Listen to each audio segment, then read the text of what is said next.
سلام دوستان، خوش اومدین به این ویدیو. من ماکان هستم و امیدوارم که هر جا باشید حالتون خوب باشه. موضوع این ویدیو درباره نام کشورها به زبان انگلیسی هستش. خیلی از کسانی که با زبان انگلیسی خیلی آشنایی ندارن فکر میکنن که نام هر کشور به زبان انگلیسی معادل فارسیش میشه، اما این یه تصویر ذهنی غلطه. پس تا آخر این ویدیو همراه من باش تا بتونی اسم کشورها رو به زبان انگلیسی یاد بگیری.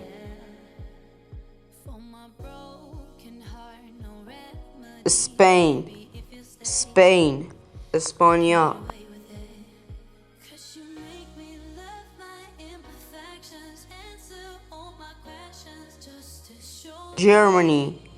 Germany آلمان.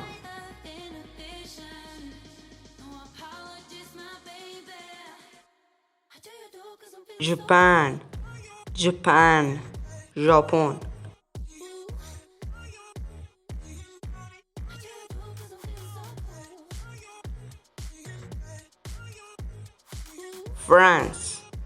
France فرانسه.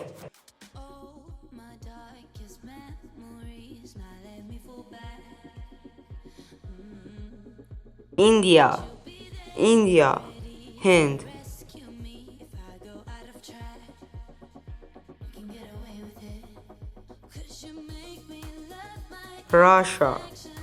Russia روسیه.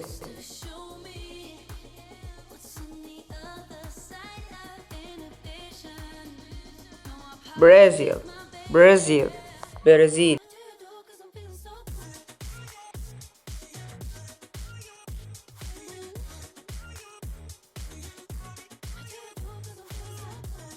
انگلند انگلیس.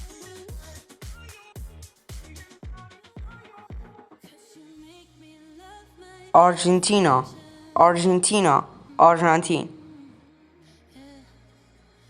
ممنون که ویدیو رو تا آخر نگاه کردید. اگر از این ویدیو خوشتون اومد حتما کانال من رو سابسکرایب کنید تا از ویدیو بعدی جا نمونید. خدا نگهدار.